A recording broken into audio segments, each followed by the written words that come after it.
So hello everyone, 9th standard का mathematics 2 का question paper आ गया। उसका सॉल्यूशन एकदम बेस्ट आपको मैंने रेडी करके दे दिया, ठीक है ना।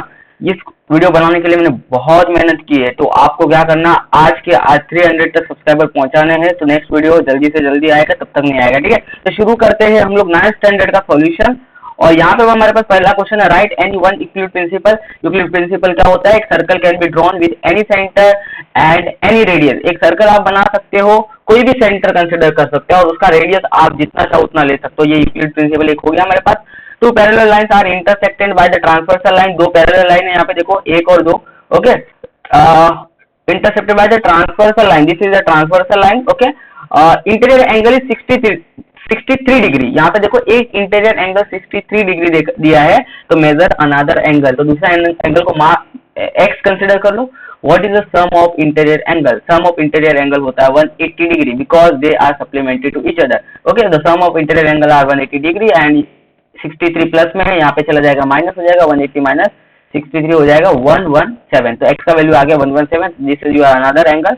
State the converse of the following statement. ये जो भी स्टेटमेंट दिए इसका कन्वर्स करना है। If the opposite side of quadrilateral are congruent then it is a parallelogram. Then you can write in the converse if quadrilateral is parallelogram, दिया हुआ quadrilateral अगर आपका पैरेललोग्राम है, then its opposite sides are congruent. Okay, तो ये हो गया हमारा। नेक्स्ट क्वेश्चन है क्वेश्चन नंबर 1 फर्स्ट का B. Solve any two question, कोई भी दो करने, हमने सारे कर रखे, आपको सबका सॉल्यूशन आपको पता चले, सारे करके रखे। प्लीज अगर आपने अब तक सब्सक्राइब लाइक और कमेंट नहीं कर, एक कर लो यार, अच्छा लगता है, मोटिवेशन मिलता है, ठीक है। Write the following statement if then के फॉर्म में लिखना। डायगोनल्स ऑफ आइसोस्केल ट्रेपेजियम आर कॉन्ग्रुएंट। इफ और देन के फॉर्म में लिखना। If quadrilateral is parallelogram then is opposite sides are congruent. एक सॉरी, ये पिछले वाला आ गया, ठीक है। इसका आंसर यहाँ पे देखो, इफ क्वाड्रिलेटरल इज आइसोस्केल ट्रेपेजियम, अगर दिया हुआ क्वाड्रिलेटरल आइसोस्केल ट्रेपेजियम है then its diagonals are congruent, ठीक है। दूसरा दे रखा question, if two lines are intersected by the transversal line what is the sum of interior angle. अरे what is the sum of interior angle का sum कितना होता है? 180 degree, because interior angles are supplementary, ठीक है। The coordinate, B का coordinate आपको दे रखा -4, डी का दे रखा है 9 और आपको निकालना बी डी। तो पहले बताओ बी और डी में बड़ा कौन है? ऑब्वियसली डी बड़ा है, तो बड़े में से हम लोग हमेशा छोटा माइनस करते हैं, तो डी में से आपको माइनस करना है बी को। तो डी का वैल्यू 9 है, डी का वैल्यू ब्रैकेट करके -4 लिखना, ठीक है ना। तो माइनस माइनस हो जाएगा प्लस, और 9 और 4 हो जाएगा 13। ओके, तो ये भी हो गया हमारा। Next question, question number 2, determine a line, how many points minimum required. एक लाइन बनाने के लिए, एक प्रॉपर लाइन बनाने के लिए कितने पॉइंट की जरूरत पड़ती है? 2 पॉइंट की जरूरत पड़ती है, ठीक है। एबीसी, देन फाइंड डिस्टेंस निकालना है आपको। एबी का एसी दे रखा है और आपको बीसी दे रखा है। देखो ए बी सी, ए पहले है, फिर बी है और फिर सी है, बराबर। और आपको यहाँ पे फाइंड क्या करने बोला है? एबी फाइंड करने बोला है।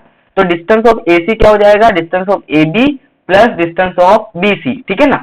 अब डिस्टेंस ऑफ एसी आपको 7 दे रखा है, डिस्टेंस ऑफ एबी निकालना, ये 3 दे रखा है, 3 प्लस का दे रखा है -4 हो जाएगा, ठीक है। नेक्स्ट क्वेश्चन, थर्ड वाला क्या लिखा है? The measure of alternate angle of angle which is linear pair with the angle of measure 65 degree. यहाँ पे 65 डिग्री दिया है, यहाँ पे एक मिनट, क्या लिखा हुआ है यहाँ पे आपको? ओके, तो ये 65 डिग्री दिया हुआ, इसका लीनियर पेयर क्या है? 115 हो जाएगा, करेक्ट है, क्योंकि टोटल 180 होता है। इस 115 का लीनियर पेयर क्या हो जाएगा? देखो, the measure of alternate angle of the angle which is linear pair of angle 65 degree. Okay, alternate angle का मेजर करना है, तो ये 65 का लीनियर पेयर क्या हो जाएगा? 115 हो जाएगा, और इसका अल्टरनेट एंगल ये वाला होगा, ठीक है। मैंने गलती से यहाँ कर दिया, यहाँ पे आपको करना 115 हो जाएगा, ठीक है। नेक्स्ट क्वेश्चन क्या है? यहाँ पे देखो, ट्रायंगल देकर रखा आपको पी क्यू आर, पी दे रखा है आपको 77, क्यू दे रखा है 49। आपको पता है एक ट्रायंगल में सारे एंगल का sum of all angle of triangle is 180 degree. तो सारे एंगल का सम 180 डिग्री कर लिया है। क्यू का वैल्यू, पी का वैल्यू पुट कर दिया, आर का वैल्यू निकालना था, तो सॉल्व के आंसर आ गया 54, ठीक है। नेक्स्ट क्वेश्चन क्या दे रखा है आपने को? ए और ई निकालना है, यहाँ पे देखो ए और ई निकालना है, ठीक है। अब यहाँ पे बताओ ए का वैल्यू कितना दे रखा है? देखो ए का वैल्यू आपको यहाँ पे दे रखा है -5 और ई का वैल्यू दे रखा है -1। कौन बड़ा है?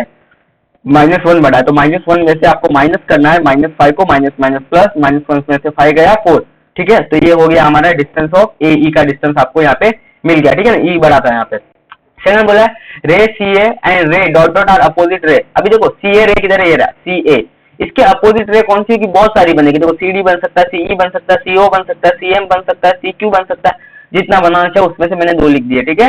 सेगमेंट बी डी दिख रहा है आपको, बी डी, बी और डी, ये रहा बी डी। और सेगमेंट सी ई, सी ई कहाँ पे? ये रहा सी ई। कॉन्ग्रुएंट सेगमेंट, कॉन्ग्रुएंट मतलब दोनों सेम सेगमेंट ऐसा उन्होंने बोला है। And measure the each segment, अभी आपको हर सेगमेंट का मेजर करना था। यहाँ पे देखो सी और ई, ये कितना यूनिट का डिस्टेंस है इन दोनों के बीच में, 2 यूनिट का, सी के बाद डी, डी के बाद ई, तो 2 यूनिट का डिस्टेंस है, तो आंसर क्या हो जाएगा 2 यूनिट। ठीक है, क्वेश्चन नेक्स्ट क्या है, write the name of the end point of रे डीपी। देखो डी पी, देखो रे शुरू जहां से होती है वो फिक्स पॉइंट होता है, लेकिन रे का एंडिंग हम नहीं बता सकते। ठीक है, तो यहाँ पे डी हो जाएगा, इसका एक ही एंड पॉइंट हमें पता है।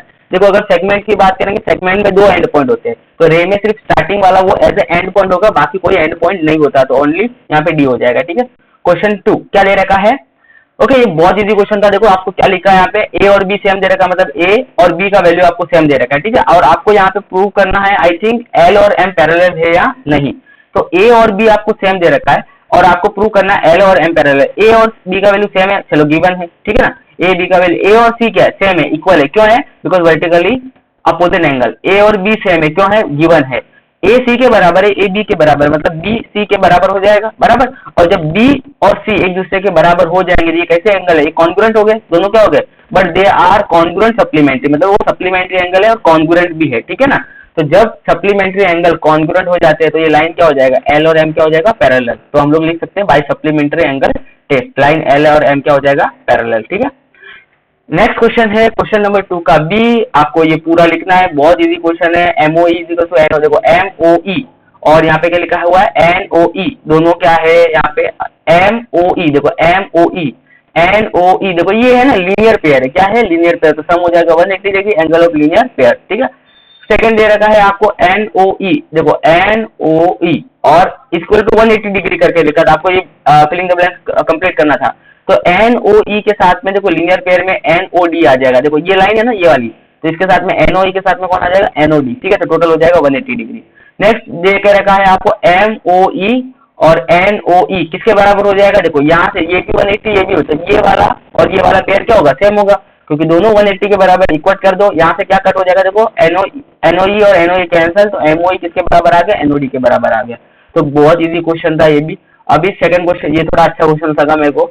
यहाँ पे आपको क्या लिखना है, एओई, देखो एओई किधर है, यहाँ पे देखो एओई, और दूसरा कौन सा दे रखा है आपको, एओई और बीओसी, सॉरी आपको दे रखा है एओसी और बीओसी। ठीक है ना, एओसी और बीओई, एओसी और बीओई, तो यहाँ पे आपको एओई सी का वैल्यू दे रखा है, एओसी का वैल्यू आपको बीओ, कंफ्यूज हो रहा हूं मैं खुद भी, बेटा आपको यहाँ पे गिवन क्या दे रखा है, आपको बीओई का वैल्यू, बीओई का वैल्यू आपको 72 डिग्री दे रखा है। ठीक है ना, और आपको एओसी का वैल्यू निकालना है, तो ये मेरे से गलती हुआ, बीओसी की जगह पे आपको बीओई लिखना है। ठीक है, तो यहाँ पे 72 डिग्री बीओई का वैल्यू, एओसी का वैल्यू भी कितना हो जाएगा, 72 डिग्री, क्यों, because they are vertically opposite angle. ठीक है, अब आपको यहाँ पे क्या बोला है, देखो आपको बोला है यहाँ पे ये वाला लाइन, देखो यहाँ पे ये लिखा हुआ है एंगल फॉर्म लीनियर पेयर। अभी यहाँ पे देखो एओसी, ये रहा एओसी, सीओडी, ये रहा सीओडी, और बीओडी, ये रहा बीओडी, ये पूरा का पूरा इस लाइन के ऊपर है, देखो ए बी लाइन के ऊपर है, तो टोटल लीनियर पेयर हो जाएगा, टोटल का सम कितना हो जाएगा 180 डिग्री। बीओडी निकालना था, एओसी का वैल्यू मैंने यहाँ से पुट कर दिया, और सीओडी का वैल्यू 90 गिवन है, देखो डायग्राम में आपको 90 डिग्री दिया और यहाँ पे भी लिख के हुआ है। ठीक है, तो यहाँ से आपको बीओडी मिल गया 18 डिग्री। ठीक है, अब यहाँ पे देखो बीओसी किधर है, बीओसी, ये रहा बीओसी। ठीक है, बीओसी किसके बराबर होगा, बीओसी किसके बराबर होगा, बीओडी के बराबर और सीओडी के बराबर, तो बीओडी सीओडी, बीओडी का वैल्यू 18 हमें यहाँ से मिला था और सीओडी का वैल्यू 19, दोनों को ऐड करोगे 108। ठीक है, ये भी सिंपल था।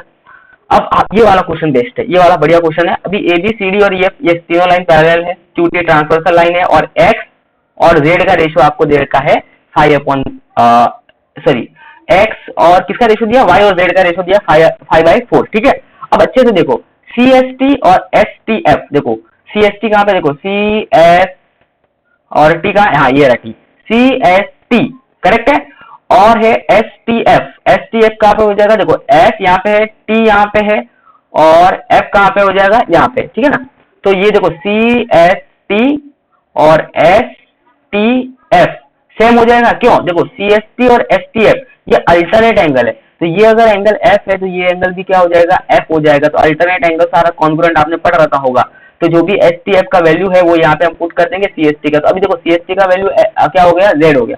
अब यहाँ पे देखो ए आर एस और C S Z, A R S और सी एस जेड, ये भी क्या है, करस्पॉन्डिंग एंगल है। देखो करस्पॉन्डिंग एंगल है तो CST का वैल्यू ARS है, एस का वैल्यू CST के बराबर हो जाएगा, तो ये भी हो गया हमारा Z। तो मैं क्या बोल रहा हूँ यहाँ पे ARS का वैल्यू x है जो फिगर में दे रखा है, और यहाँ पे Z आ गया, मतलब x का वैल्यू Z के बराबर है। x का वैल्यू किसके बराबर है, Z के बराबर है। तो ये जो रेशियो दे रखा है यहाँ पे Z को आप रिप्लेस कर दोगे किससे, x से। तो अब आपको वैल्यू मिल गया y अपॉन x का वैल्यू कितना मिला, 5/4। आपको फाइंड क्या करना है, x करना है, ठीक है। अब यहाँ पे ध्यान देखो, ये x और y क्या है, इंटीरियर एंगल है, तो x प्लस वाई कितना हो जाएगा, 180 डिग्री। अभी यहाँ पे देखो मैं क्या कर रहा हूँ, मेरे पास जो वैल्यू गिवन है वो है y बाई एक्स की, तो मैं पूरे इक्वेशन को x से डिवाइड कर दूंगा। तो x divide by x 1, y divide by x y by x, 180 divide by x 180 by x. अब देखो y बाई एक्स का वैल्यू है 5/4, और ये हो जाएगा हमारे पास इक्वेशन 5/4 प्लस 1 9/4। आप x को इधर लेके जाओ, 4 को इधर लेके जाओ, 9 को इधर लेके जाओ, आपको यहाँ पे x का वैल्यू मिल जाएगा 80 डिग्री, ठीक है। तो ये एक अच्छा क्वेश्चन था। अभी दिखाया हुआ है दो कोऑर्डिनेट पॉइंट है B on the number line is -3। B जो पॉइंट है वो -3 है। Find the coordinate of point which are at a distance 6 unit from the B। B से 6 यूनिट है, देखो B यहाँ पे है तो 6 यूनिट इधर भी हो सकता है, 6 यूनिट इधर भी हो सकता है। तो जब आप 6 एक पॉइंट कंसिडर कर लो C, वो लेफ्ट साइड में है B से मान लो, और एक D कंसिडर कर लो वो राइट साइड में, ठीक है ना। अब अभी जब B राइट साइड में होगा तो B से बड़ा होगा, तो मैं लिखूंगा D माइनस B, और डिफरेंस कितना दोनों के बीच में, देखो 6 यूनिट दूर है तो ऑब्वियसली 6 ही होगा ना। B का वैल्यू कितना है, -3 पुट कर दिया, D का वैल्यू मिल गया मुझे 3। तो यहाँ का जो ये 3 पॉइंट होगा वो -3 से 6 यूनिट दूर होगा, कहाँ पे, राइट साइड में। लेफ्ट साइड की अगर बात करेंगे C और B में कंपेयर करेंगे तो B बड़ा रहेगा, तो B माइनस C 6 होना चाहिए क्योंकि 6 दूरी पे है वो। B का वैल्यू -3 है, C का वैल्यू निकालना है, सॉल्व कर दोगे, C का वैल्यू आ जाएगा -9, ठीक है। बहुत इजी था ये भी क्वेश्चन। अब यहाँ पे लिखा हुआ determine which point between other two point. Okay, PQ का वैल्यू 20 दे रखा है, PR का वैल्यू आपको 17 दे रखा है। देखो PQ का वैल्यू आपको दे रखा है 20, PR का वैल्यू दे रखा है 70, तो हमने R को कहाँ रख दिया, R को रख दिया इन बिटवीन PQ, तो यहाँ पे हो जाएगा PQ is equal to PR। देखो PR प्लस RQ, PR का वैल्यू कितना है 17 और RQ का वैल्यू, और PQ का वैल्यू कितना है 20, तो यहाँ पे हमें RQ का वैल्यू कितना मिल गया, यहाँ पे 3, ठीक है, क्योंकि हमें RQ का वैल्यू निकालने बोला है। देखो यहाँ पे QR और RQ सेम है, ठीक है ना। फिर उसी तरीके से अगर आप Q सेंटर में रखते हो तो PQ का वैल्यू 20 दे रखा है और PR फिर दूर हो जाएगा, तो PQ का वैल्यू 20 और जो दूर है वो 17 है, तो ये पॉसिबल ही नहीं है। तो आप अभी P को बीच में रख के देखो, तो आपको PR का वैल्यू 17 दे रखा है, PQ का वैल्यू 20 दे रखा है, ठीक है ना। तो यहाँ से RQ का वैल्यू क्या हो जाएगा, देखो RQ is equal to RP plus PQ, दोनों को ऐड करोगे 37, ठीक है, एज मच सिंपल। ये वाला क्वेश्चन भी एक अच्छा था, ये सिंपल क्वेश्चन था। यहाँ पे दे रखा है आपको ट्रायंगल, ये जो ट्रायंगल दिख रहा है ना ABC वाला, इसके सारे एंगल फाइंड आउट करना है। अभी देखो ये 110 डिग्री है, ठीक है ना, तो यहाँ पे क्या हो जाएगा, देखो ABE, देखो ABE और ABC दोनों का सम कितना होना चाहिए, 180 एंगल ऑफ लीनियर पेयर, ठीक है ना। ABE का वैल्यू 100 दे रखा है, 100 इधर लेके आऊंगा, 180 माइनस 100 80 हो जाएगा। उसी तरीके से आप यहाँ पे अप्लाई करो, देखो क्या लिखा हुआ ACF और ACB, ठीक है, दोनों का सम 180 डिग्री। ACF का वैल्यू आपको 120 दे रखा है, 180 में से 120 माइनस करोगे, ACB का वैल्यू आपको मिल जाएगा 60 डिग्री। आपको ये भी पता होगा कि ट्रायंगल के तीनों एंगल का सम 180 डिग्री होता है। अभी बहुत इजी, एंगल ABC कर लो, एंगल ABC कर लो, आपको 80 डिग्री 60 डिग्री पहले से मिल चुका है दो एंगल। अभी क्या करोगे, इसको ऐड करोगे और जैसे सब्ट्रैक्ट करोगे यू विल गेट 40 डिग्री। तो ये हमारा पूरा पेपर एंड में मैंने दे दिया है, ये क्वेश्चन पेपर का हमने सारे सॉल्यूशन देख लिए। बाई चांस कभी कभी गलती हो जाती है छोटी मोटी, तो आप कमेंट्स में कर दो, यहाँ पे गलती हुई तो मैं उसको करेक्ट कर दूंगा, ठीक है। इस तरीके से क्वेश्चन पेपर था, हमने कंप्लीट कर दिया, बेस्ट तरीके से मैंने आपको सॉल्यूशन प्रोवाइड किया है। प्लीज 300 सब्सक्राइबर आज कर लो at the end. Thank you so much for watching, all the best for your next examination, ठीक है, चलो बाय।